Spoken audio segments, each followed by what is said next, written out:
Senador Cristóvão Buarque, demais integrantes da mesa, é sempre uma alegria poder estar aqui. É uma honra poder também trazer a nossa opinião e manifestar mais uma vez, senhor senador, a nossa admiração pelo seu trabalho, sobretudo na educação, e tendo a coragem de trazer um tema tão difícil. Nós vamos pedir a autorização do senhor de citar alguns assuntos que são muito recentes.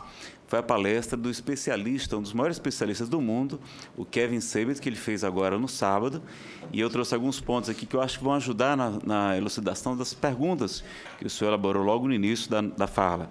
Não é grande a fala dele, então, inclusive, a entrevista vou deixar com os seus assessores também, não é? Mas o primeiro ponto que nós gostaríamos de dizer é que nós não somos contra, não é, a regulamentação do uso do canabidiol e mesmo do THC. Nós sabemos, sim, dos efeitos terapêuticos que podem ser realizados. Não há nenhum problema quanto a isso. Há até previsão de pesquisa no Brasil, mas é preciso realmente definir, porque os colegas, né, os nossos companheiros aqui, estão tendo dificuldade de acesso e nós sabemos da questão disso. Então, a questão do uso terapêutico deve ser, sim, utilizado. Agora, temos que fazer isso com o maior cuidado possível. O Dr. Kevin Sabet vai demonstrar que lá nos Estados Unidos, onde vários estados regulamentaram o uso terapêutico, ele vai dizer que boa parte deles são sendo utilizados por pessoas entre adolescentes, inclusive, porque eles continuam buscando no tráfico ilegal, porque é proibida a venda para menores. Então, eles conseguem de amigos que têm a carteirinha. Tem até um repórter, né? Foi feito profissão repórter, foi a São Francisco e uma consulta de 5 minutos conseguiu a receita médica e a carteirinha para utilização da medicina, da chamada maconha terapêutica, e a maioria deles não tem câncer, não tem nenhuma outra enfermidade grave, mas estão utilizando, alegando dor nas costas. E lá eles prescrevem também, como se fosse realmente uma panaceia para diversos males. Então, só esse cuidado que na hora de se regulamentar, de se legislar, que se tenha, porque o Brasil tem um problema muito grande de fiscalização. Um dos nossos maiores receios, senador, é que os adolescentes que hoje no Brasil compram drogas livremente, é um índice altíssimo, que não tem, a gente tem uma dificuldade muito grande de fiscalizar. Imagine a fiscalização também de uma droga que a gente sabe, isso não é matéria de discussão, né? Nós sabemos dos danos, aqui todos sabem, dos vários danos que a maconha produz no organismo, sobretudo dos nossos adolescentes.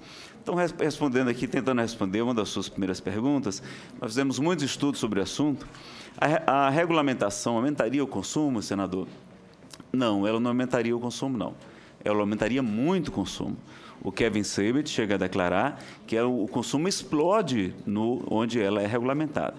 Agora, às vezes, o que pode acontecer? Do mesmo modo como nos Estados Unidos, onde o aborto foi legalizado através da Suprema Corte, as estatísticas eram hiperinflacionadas. Quem declarou isso no Congresso em Madrid foi o Dr. Bernard Netterson, um dos maiores abortistas do mundo, e hoje, autor daquele filme O Grito Silencioso, e ele mostrando que eles multiplicavam por 100, por 1000, o número de estatísticas, porque não tem estatísticas oficiais sobre esse assunto, para justificar a legalização do aborto nos Estados Unidos, como de fato conseguiram, né, há quase 40 anos.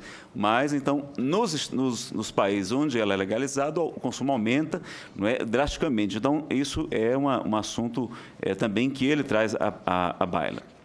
É a porta de entrada? Também pergunta o senhor. Bom, essas drogas fumadas, como o próprio tabaco, que é tão comum hoje em dia, não é, também, elas estimulam também a facilitação do uso do crack. Então, a maconha fumada, ela também facilita o crack, que também é fumado, entre outras drogas também graves.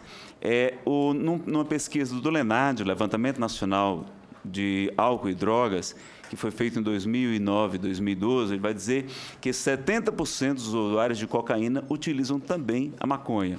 Então, vejo que normalmente há as dependências cruzadas, não é? Então, é também considerado como porta de entrada. Terceira pergunta: a regulamentação diminuiria a morte por violência com o tráfico? ela pode até diminuir um pouco o tráfico, mas a própria Associação Brasileira de Psiquiatria e também o Dr. Kevin Sabet mostram que a maconha representa muito pouco do faturamento da droga. O crime organizado, como a maconha é uma droga barata, e ela é grande, ela é mal cheirosa, ela até facilita que na Polícia Federal nós detectemos outras drogas que estão sendo carregadas juntas, não é? Então, ela até ia até prejudicar. Então, vejam que o tráfico vai continuar existindo. Ele diz que para você acabar com o tráfico, você teria que vender a preço de custo para poder competir com o tráfico. E ainda assim, como os adolescentes não têm acesso, porque é proibida a venda, eles vão continuar também comprando no tráfico. Então, não acaba o tráfico e também não acaba a violência, não é? Então, porque a gente vai ter uma grande expansão do consumo. Diante da moral, estamos preparados? Pergunta o excelentíssimo senhor senador.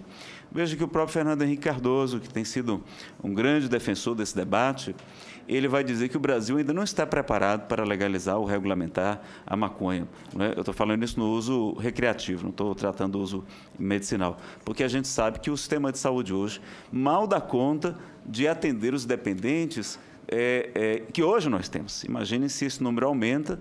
A gente não tem, infelizmente, o nosso serviço de saúde está praticamente falido nessa área da dependência química, então é importante que levemos tudo isso em consideração, né? Se diz que a violência aumentou por causa da maconha, das drogas, mas o aumento do consumo de drogas vem, sobretudo, do materialismo, do ateísmo, do consumismo, das desigualdades sociais, da falta de educação, de emprego, de limites, de educação moral e espiritual, o aumento das mães solteiras, crianças abandonadas, da publicidade, da impunidade que reina no nosso país, da apologia, exemplo dos famosos, não é? Da expansão do álcool, que a principal porta de entrada realmente é o álcool, não é? E sobretudo, senhor senador, no Brasil houve uma explosão de consumo, como depois o doutor Sérgio deve explicar melhor, com a mudança da legislação. Quando a legislação descarcerizou o uso das drogas, ou seja, o usuário não vai mais preso, mas ele ainda está ali apenado, ele fica na ficha de antecedentes dele, na polícia, e o juiz leva isso em consideração em outras condenações futuras. Ele, na verdade, o que aconteceu? Acabou-se a juventude acreditando que a maconha o uso e o porte estavam legalizados. Então, hoje explodiu o consumo de 2006 para cá por conta dessa mudança. No Rio Grande do Sul, logo quando houve a mudança da lei, a princípio foi utilizada a justiça terapêutica, ou seja, a pessoa que era flagrada com o consumo de drogas proibidas, não é, ela tinha que obrigatoriamente se submeter a tratamento, a reeducação, a uma série de atividades. Lá no Rio Grande do Sul tiveram 70% de recuperação de dependentes químicos com essa atividade. Agora, hoje, com a atividade que tem, as pessoas estão fumando até na frente da própria polícia, nos estádios. Enfim, hoje está uma consciência deturpada do que seja realmente o porte. Então, a mudança, a volta da justiça terapêutica seria uma coisa muito interessante. Também houve um aumento muito grande do consumo de drogas por conta das comorbidades, aumento de depressão, bipolaridade, transtorno de ansiedade generalizada, transtorno obsessivo-compulsivo, TDAH. Tudo isso leva também ao consumo de entorpecentes, não é? O Isamitiba, um psiquiatra, também fala da quantidade de pessoas que ficam até mais tarde em casa, morando com os pais, não casam cedo, então não tem tanta responsabilidade, não tem os filhos, não tem uma esposa, não tem um lar. O Brasil, nós sabemos, é uma rota para o tráfico internacional, são 17 mil quilômetros de fronteira seca, é muito difícil a gente controlar a droga no Brasil, né? Vizinho dos 3 maiores produtores do planeta, não é? E é o álcool que está presente em quase todos os crimes.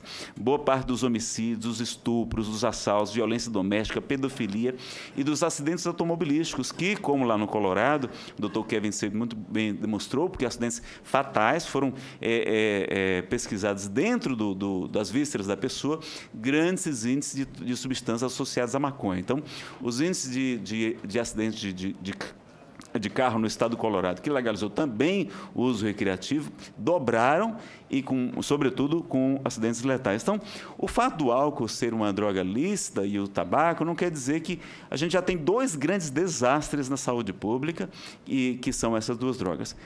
mais uma droga lista, aumentando o acesso, então realmente não vai, nós entendemos, não é, que não é a melhor coisa. A maconha tem efeitos como a diminuição dos vínculos afetivos, do interesse pelo estudo, trabalho, esporte, lazer, família, leva um processo gradual de alienação e expõe também a pessoa a utilizar outras drogas por conta dessa alienação também. Não é? Então, a gente já sabe dos altos índices de morte de adolescentes de 15 a 29 anos de idade, a maior causa de morte dos nossos jovens no Brasil é de acidentes automobilísticos.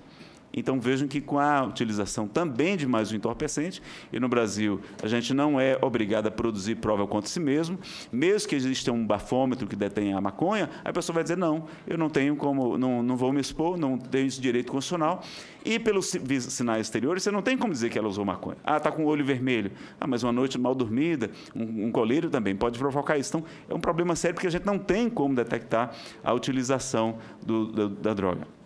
Ela, segundo a Associação Brasileira de Psiquiatria, ela usada na adolescência tem o mesmo índice de dependência química da cocaína, não é, que é 15%. Outra coisa, se legalizarmos a maconha, senador, será muito difícil voltar atrás, porque nós teremos uma legião de pessoas agora, né, dependentes químicas porque ela desenvolve a tolerância, desenvolve dependência química e psicológica, segundo a própria Organização da Saúde, e o NAIDA, como muito bem falou o doutor professor aqui. Então, o estigma social, a nossa convidada falou aqui que a questão dos negros, dos pobres. Olha, o estigma social, a gente estuda em criminologia, lá na polícia, e, na verdade, os negros, os pobres vão continuar sendo presos. As pessoas que têm, não é um estigma social, não é por causa da droga ou por causa da maconha em si. Legalizando a maconha, não vamos acabar com essa discriminação, esse estigma, porque já tem isso incrustado no ser humano. Outra coisa, quando se falou aqui do álcool, por que não se proíbe o álcool? Na verdade, a proibição do álcool, senador, é uma droga que está completamente arraigada no costume da sociedade. Então, vejam que é muito difícil você tirar uma droga como o álcool, proibir, como foi feita lá na lei seca nos Estados Unidos, que, do ponto de vista de saúde pública, ela deu certo. O que ela foi ruim durante esse tempo foi porque criou aquelas máfias, o crime organizado, mas que a repressão, por exemplo, veja o ópio na China, 25% da população utilizava ópio. Quando foi reprimido, proibido, praticamente hoje já não existe tanto consumo, praticamente não existe mais o consumo de ópio na China. Então, vejam que no caso do álcool é mais difícil por conta disso. Mas na maconha, que somente 2% da população no Brasil, segundo o Dr. Kevin Sabet, e 8%, 6 a 8% nos Estados Unidos, é que utiliza. Então, é um índice muito pequeno que você vai beneficiar, entre aspas, e possibilitar um aumento muito grande dessa questão. Então, o álcool também ele foi legalizado nos Estados Unidos porque teve o grande crack da Bolsa de Valores em 1929. Os Estados americanos estavam falidos e eles queriam a receita do álcool, porque, do ponto de vista de saúde pública, talvez nós estivéssemos melhor hoje sem o álcool do que com ele, porque é um dos maiores danos realmente que nós temos, não é? Então, a deficiência na nossa segurança pública, nós vemos aí, e sugerir aqui aos parlamentares, né, que a gente tenha uma legislação, um sistema penal adequado, propor algumas ações aqui, senador, para a gente já ir concluindo. Lembrando apenas que o dependente químico tem uma pessoa doente, é uma enfermidade. Se ele tiver acesso à droga, ele vai utilizar cada vez mais, comprometendo a sua saúde, a sua vida, seus vínculos, não é? Aumenta a evasão escolar. A gente quer tanto defender a educação, senador, e um dos maiores provocadores de evasão escolar é a maconha, não é? E lá na Suécia e Japão, por exemplo, a política é restritiva. A Suécia liberou na década de 70, mas voltou atrás também. Portugal também teve aumento de consumo e o tráfico não acabou. Há matérias na televisão mostram como o repórter está adquirindo nas principais ruas de Lisboa. E algumas ações que a gente sugeria para combater a drogadição e a violência. Prevenção, educação, especialmente de valores humanos, como o doutor Ulisses Riedel, nosso querido ex-senador, apresentou aqui, tem um programa disso.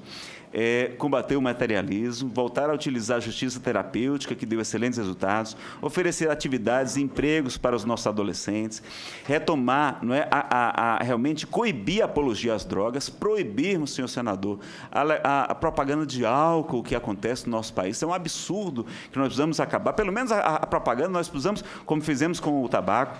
Não é? O Brasil tem uma segurança pública de verdade, controle de fronteiras, melhorar a capacitação, exigir nível superior superior para os policiais, o aumento do efetivo e da qualidade desses servidores, acelerar o leilão dos bens apreendidos, reduzir a impunidade com um sistema criminal rápido e justo, investir em defensoria pública para as pessoas carentes, implantar o RIC. Tá aqui, saiu aqui do Senado, senador Pedro Simão, em 1997, senador, o projeto de registro de identidade civil seguro. No Brasil, muitos bandidos usam identidades falsas, mudam de nome para poder e passam como primários, e nós temos toda essa dificuldade. Então, ter uma carteira de segurança segura, não é? E utilizar modelos de solução comunitária, com participação de toda a sociedade, como propõe também o doutor Ronaldo Laranjeira, psiquiatra, não é, que tem liderado esse trabalho lá no estado de São Paulo. Então, apresentar essas matérias que foram publicadas no site da UOL, das entrevistas que ele fez, o doutor Kevin Sebet, para ilustrar e enriquecer o debate, e que o senhor, então, continue sendo iluminado e conte com o nosso apoio, sempre buscando os argumentos científicos e da criminologia e da ciência política nessa área. Muito obrigado, senhor.